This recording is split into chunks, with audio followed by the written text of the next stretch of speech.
Hello बच्चों, स्वागत है आप सबका एक बार फिर से बोर्ड एग्जाम स्टडी में। फाइनली प्यारे बच्चों, साइकोलॉजी का आप लोगों के लिए प्रैक्टिकल एग्जाम का ओरिजिनल क्वेश्चन पेपर लेकर के आ गए हैं। बिल्कुल तैयार हो जाइए।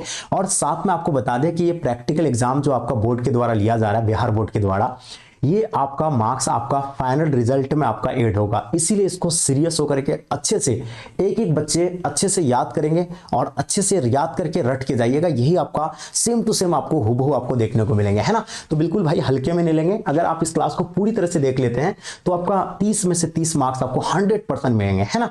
और पता है आपको, आप लोगों को पता ही होगा कि 10 से लेकर के 20 जनवरी का जो है प्रैक्टिकल एग्जाम का डेट जो है निर्धारित किया गया था। और है ना, अलग अलग कॉलेजेस में अलग अलग डे पे जो है आप लोग का एग्जाम कंडक्ट किया जा रहा है, ठीक है। तो बहुत सारे बच्चों का अभी पेपर नहीं हुआ है। जिसका नहीं हुआ है उसके लिए तो भाई सोने पे सुहागा है ना। अच्छे से पढ़ लीजिए और साथ में इसका आंसर की भी आप लोग को हम देते जाएंगे, ठीक है।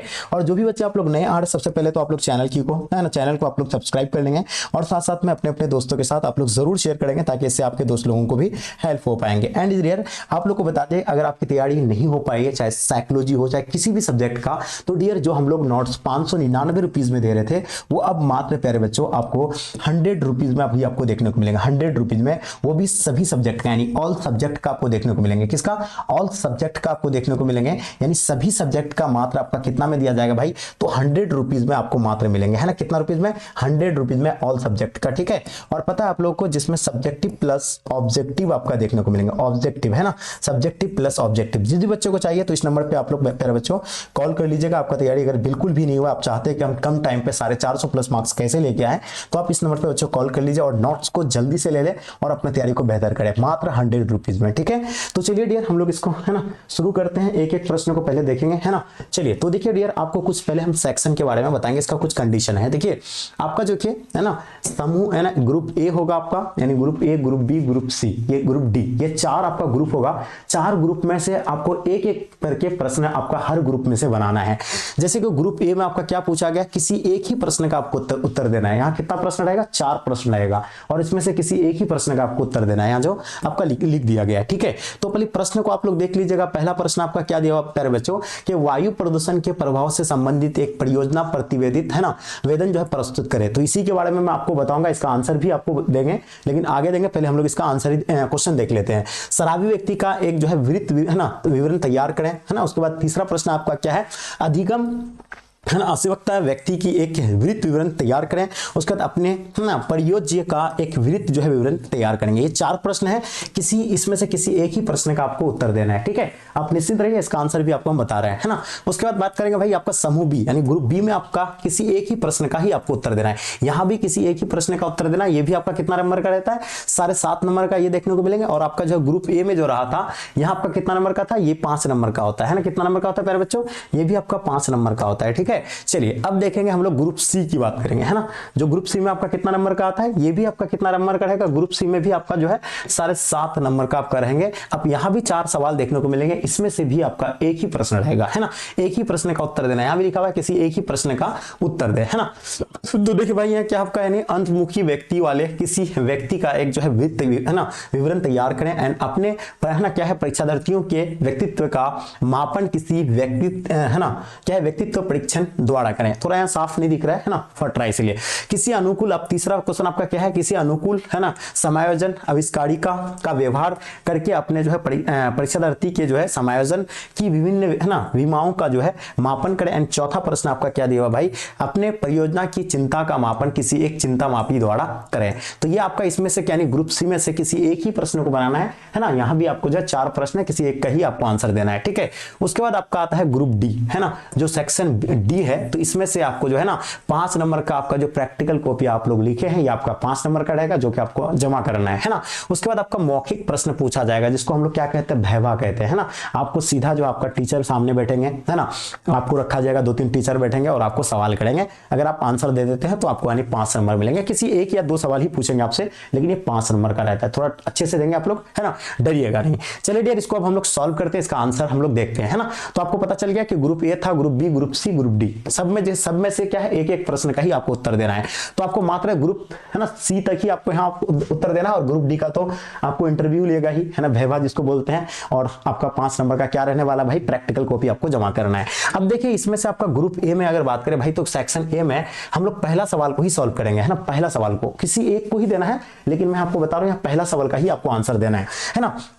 पहला सवाल आपका ये था कि वायु प्रदूषण के प्रभाव से संबंधित एक परियोजना, है ना, प्रतिवेदन प्रस्तुत करें, है ना। अगर इसके बारे में आपको लिखने, है ना, लिखेंगे क्या आप लोग, देखिए इसको पढ़ लीजिए या इसका भी आप लोग इसका स्क्रीनशॉट ले लीजिए या इसको लिख लीजिएगा अपना कॉपी में, ठीक है। लिखेंगे क्या, लिखिएगा कि आज के समय में वायु प्रदूषण एक बहुत बड़ी क्या है, समस्या बन गया है। जैसे कि कारखाना, वाहन है, धुएं, है ना, धुएं, धूल और रसायन के कारण हवा अशुद्ध हो रहा है। भाई हवा क्या हो रहा है भाई, अशुद्ध हो रहा है ना, हवा जो गंदा हो रहा है। वायु प्रदूषण का प्रभाव मानव स्वास्थ्य, पर्यावरण, पशु पक्षी, जलवायु पर जो है इसका प्रभाव पड़ता है। अभी पता है आपको दिल्ली का कितना हाई हो गया है ना, कितना इफेक्ट पड़ रहा है इसकी वजह से। अब देखिए इसका वायु प्रदूषण के कारण क्या है, वायु प्रदूषण का कारण क्या है इसको हम लोग देखते हैं। तो देखिए मोटर वाहनों से निकलने वाली धुआं, ये कारण बना है। कारखानों और उद्योगों से, बड़े बड़े कारखाना, फैक्ट्री में से जो बड़े बड़े जो क्या मशीन वगैरह लगा रहता है उससे जो धुआं निकलता है वो भी एक कारण है ना। पेड़ों की कटाई, ये भी एक कारण है। कूड़ा कचरा और, है ना, पराली का जलाना, ये भी एक क्या है, कारण वायु प्रदूषण का। एंड चौथा कारण आपका, पांचवा कारण क्या है, कोयला, लकड़ी और पेट्रोल डीजल का अधिक प्रयोग करने से भी जो है क्या भाई, वायु प्रदूषण हो रहा है, ठीक है। अब देखेंगे वायु प्रदूषण का इसका प्रभाव क्या होगा, है ना, इसका प्रभाव को देखते हैं। तो देखिए मानव स्वास्थ्य पर इसका प्रभाव पड़ेगा। दूसरा आपका सांस की जो है बीमारियां, यानी अस्थमा, जैसे खांसी, दमा, ये इस तरह की जो है बीमारियां होगा। आंखों में जो है जलन होगा इससे। एंड आपका फेफड़ा और, है ना, हृदय का रोग होगा, है ना, हार्ट अटैक आता है इससे। बच्चों और बुजुर्गों पर इस पर जो है अधिक इसका प्रभाव देखने को मिलेगा, यानी कि इसमें बच्चों और बुजुर्गों पर इसका अधिक जो असर यानी प्रभाव देखने को मिलेंगे। ये आपको याद रखिएगा, ये वायु प्रदूषण के प्रभाव आपको बता रहा है ना। अब देखिए पर्यावरण पर प्रभाव क्या पड़ेगा इसका, है ना, आखिर वायु प्रदूषण का पर्यावरण पर क्या प्रभाव पड़ेगा। तो इसका होगा ओजोन परत को नुकसान होगा, है ना, उसके बाद ग्लोबल वार्मिंग बढ़ेगा, है ना, अम्लीय वर्षा होगा, फसलों की जो है उपज जो है कम होना होगा। ये अम्लीय वर्षा अगर होगा तो भाई मिट्टी की गुणवत्ता क्या होगा, घट जाएगा, है ना, मिट्टी में क्या अम्लता बढ़ जाएगी, जिसकी वजह से, है ना, उपज नहीं हो पाएगा, फसलों की उपज कम हो जाएगा, है ना। है ना, देखिएगा ध्यान दीजिएगा, पशु पक्षियों पर प्रभाव क्या होगा, है ना। अगर पशु पक्षी की बात करेंगे तो बीमारियां बढ़ना, है ना, प्राकृतिक, है ना, आवास का नष्ट होना। उसके बाद आपका देखिए वायु प्रदूषण रोकने के उपाय क्या है। देखिए इसको रोकने का उपाय एक ही है, अधिक से अधिक पेड़ लगाना है, सार्वजनिक परिवहन का प्रयोग करना है, स्वच्छ ईंधन का उपयोग करना है, कारखानों में जो है प्रदूषण नियंत्रण जो है यंत्र लगाना है। एंड आपका पांचवा जो आपका क्या है भाई, पांचवा पॉइंट जो आपका है क्या, है ना, कूड़ा और पराली जलाना, ना जलाना, यानी जो कूड़ा और पराली जलाया जाता है उसको ना जलाया जाए।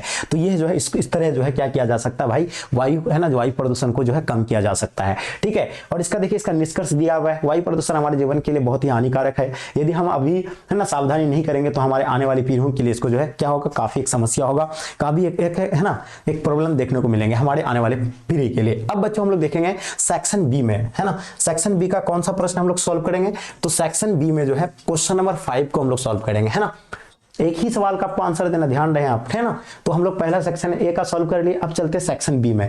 तो सेक्शन बी में आपका सॉल्व अगर करेंगे तो सेक्शन बी में आपका सवाल क्या है भाई, देखिए सेक्शन सी बी में आपका सवाल जो है ना, प्रतिभाशाली बालक का एक केस विवरण तैयार करें। देखिए आप लोग पहले लिखिएगा सामान्य जानकारी, आप पहले लिखेंगे सामान्य जानकारी में लिखिएगा नाम लिखिएगा, है ना, आयु लिखिएगा, कक्षा कौन सा है, विद्यालय कौन सा है, ये लिख लिए। उसके बाद आपको क्या लिखना भाई, पारिवारिक जो है पृष्ठभूमि तैयार लिखना है ना। पारिवारिक अगर पृष्ठभूमि लिखेंगे तो यहाँ आप लोग पहले क्या लिखिएगा, है ना, राहुल एक जो है मध्यम वर्ग की परिवार से है और उसके माता, है ना, पिता शिक्षित है और पढ़ाई में जो है क्या है उनकी पूरी सहायता करते हैं, पर, है ना, घर का वातावरण जो है सकारात्मक है। शारीरिक और मानसिक विकास के बारे में लिखिएगा, है ना, क्या लिखेंगे इसका, शारीरिक और मानसिक विकास के बारे में। तो लिखेंगे राहुल शारीरिक रूप से स्वस्थ है, उसका जो है मानसिक विकास उसकी जो है आयु से अधिक है और उसकी, है ना, समझने और सोचने की क्षमता जो है बहुत अच्छी है, ठीक है। तो ये प्रतिभाशाली बच्चों के बारे में लिखिएगा। उसके बाद लिखिएगा शैक्षणिक सुविधा, है ना, उपलब्धियां क्या है भाई, यहाँ देखिएगा शैक्षणिक उपलब्धियां के बारे में लिखेंगे तो सभी विषयों में उसके अच्छे अंक आते हैं। गणित और विज्ञान में भी जो है विशेष उसको रुचि है, प्रश्नों को जो है जल्दी समझ लेता है और नई चीजों को सीखने में उसको बहुत,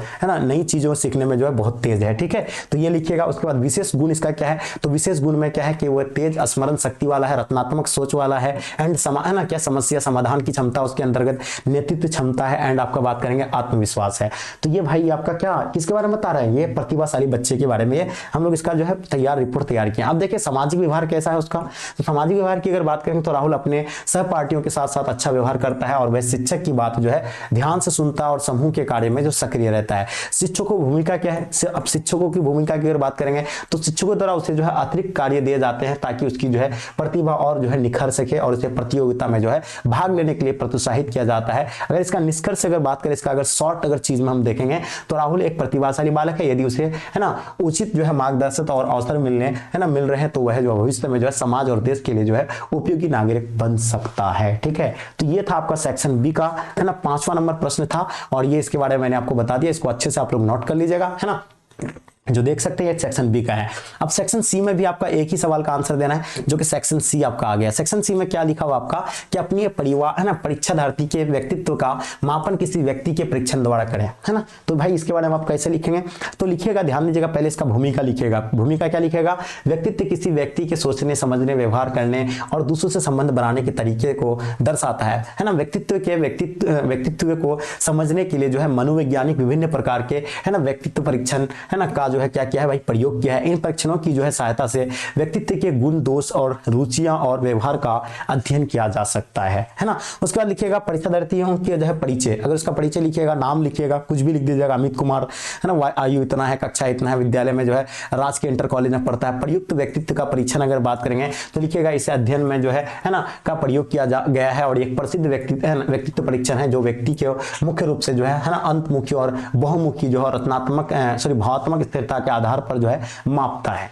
क्लियर। उसके बाद आपका क्या है भाई परीक्षण के जो है परीक्षण की विधियां। परीक्षण की विधियां की बात करें भाई तो परीक्षार्थी को शांत वातावरण में बैठाया गया है। उसके बाद बात करेंगे आपका देखिए अगर तो दूसरा आपका क्या परीक्षण के प्रश्नों को जो है ध्यानपूर्वक पढ़ने के लिए जो है निर्देश दिए गए हैं और परीक्षार्थी ने सभी प्रश्नों को उत्तर ईमानदारी से दिए हैं और उत्तर पत्रिका का मूल्यांकन निर्देशों के अनुसार किया गया है। ठीक है। उसके बाद बात करें परीक्षण के परिणाम। अब बच्चों क्या है आपका परीक्षण के परिणाम की अगर बात करें तो परीक्षण के परिणाम क्या होगा? परीक्षण के आधार पर जो है ना यह पाया गया है कि परीक्षार्थी मध्यम जो है बहुमुखी है और वह एक सामाजिक और गतिविधियों में जो भाग लेता है और उसकी जो है भावात्मक स्थिति है ना स्थिति सामान्य और स्थिर है। ठीक है। और अगर बात करें वहीं अगर भाई तो उसमें क्या है आत्मविश्वास और लेकिन वह जो है सोच समझकर निर्णय लेता है। मैं आपको समझा क्यों नहीं रहा हूं क्योंकि भाई यही चीज आपको लिखनी है, सेम टू सेम, कुछ नहीं करना है ना। उसके बाद व्यक्तित्व के प्रमुख गुण क्या है भाई? अब देखिए भाई व्यक्तित्व के प्रमुख गुण में क्या लिखना है? मिलनसार का स्वभाव है, आत्मनियंत्रण की क्षमता है, जिम्मेदारी की भावना, सकारात्मक सोच, सहयोगात्मक व्यवहार और निष्क्रिय। इसका अगर निष्कर्ष को अगर हम लोग देखा जाए शॉर्ट फॉर्म में तो इस प्रकार के व्यक्तित्व परीक्षण के माध्यम से यह स्पष्ट हुआ है कि परीक्षार्थी का व्यक्तित्व संतुलन है और वह सामाजिक, भावात्मक और मानसिक रूप से जो है सामान्य है और ऐसे व्यक्तित्व वाले व्यक्ति भविष्य में जो है जीवन की चुनौतियां का सामना आसानी से जो है कर सकते हैं। तो ये आप लोग का इसके बारे में भाई ये आप लोग लिख लिए। ग्रुप सी का आपका आंसर था, ये क्या था? ग्रुप सी का। और ग्रुप डी में आपको मैंने बताया ना ग्रुप डी में आपको क्या देखने को मिलेंगे? सिर्फ ग्रुप डी में आपको कुछ नहीं करना है, सिर्फ और सिर्फ प्यारे बच्चों ग्रुप डी में आपको करना क्या है कि आपको जो प्रैक्टिकल कॉपी आप जो लिखे हैं है ना ग्रुप डी में, सॉरी ग्रुप सी तो आपको बता दिया, ग्रुप ए भी बता दिया, ग्रुप बी भी बता दिया, ग्रुप सी भी बता दिए। अब ग्रुप डी में क्या करना, आपको जो प्रैक्टिकल कॉपी है उसको जमा करना है और मौखिक आपका जो है वैभा जो लेंगे उसको आपको देना है। ठीक है, तो ये आपका 10 नंबर का हो जाएगा। क्लियर। तो प्यारे बच्चों इसी तरह आपको जो है अपना है ना प्रैक्टिकल का एग्जाम देना है और आपको 30 में से 30 मार्क्स आ जाएगा इससे, है ना। 30 में से 30 मार्क्स आ जाएगा, एक भी नंबर आपका यहां से कटेंगे नहीं। ठीक है। तो इसीलिए ईमानदारी से, और पता है आपका ये फाइनल पेपर में या आपका फाइनल एग्जाम में ये नंबर आपका जुटने वाला है ना। तो ये आपका टॉपर या अच्छा मार्क्स लाने में आपका बहुत बड़ा भूमिका है इसका। तो इसीलिए कोई भी बच्चे स्किप नहीं करेंगे। और हाँ, आपकी साइकोलॉजी में तैयारी नहीं हुई, आप फाइनल एग्जाम में अच्छा रिजल्ट करना चाहते हैं प्यारे बच्चों, तो हम लोग एक ऐसे नोट्स दे रहे हैं जहां आपका सभी के सभी प्रश्न इसी से ही आपका देखने को मिलेंगे। जो नोट्स हम लोग 599 रुपीज में दे रहे थे बच्चों, वो अब मात्र 100 रुपीज में आपको मिल रहा है। कितना? 100 रुपीज में ऑल सब्जेक्ट का मिल रहा है। क्या मिल रहा है? ऑल सब्जेक्ट का। अगर आप चाहते हैं प्यारे बच्चों, इसमें आपका दोनों चीज देखने को मिलेंगे, एक तो सब्जेक्टिव भी देखने को मिलेगा प्लस आपका ऑब्जेक्टिव भी आपको देखने को मिलेंगे, है ना। अगर आप चाहते हैं तो इस नंबर पे आप लोग कॉल कर लीजिएगा 9162055090। सेम टू सेम आपका फाइनल पेपर में सारा का सारा प्रश्न आपको यहीं से आपको जो है देखने को मिलेगा, इसी नोट से ही, है ना। तो जल्दी से ले लीजिए, मात्र 100 रुपीज में भाई अपनी तैयारी को बेस्ट कर लीजिए। आप चाहते हैं अगर टॉपर बनना तो अपना टॉपर बनने का सपना को साकार कीजिए। ठीक है डियर, तो मिलते हैं। और जो बच्चे अभी तक चैनल को आप सब्सक्राइब नहीं किए, चैनल को आप सब्सक्राइब कर लेंगे, ठीक है, और एक प्यारा सा लाइक करेंगे। ठीक है, तो चलिए डियर, इसी के साथ हम लोग यहीं तक एंड करते हैं। जब तक के लिए जय हिंद, जय Bharat, love you all, bye bye, take care.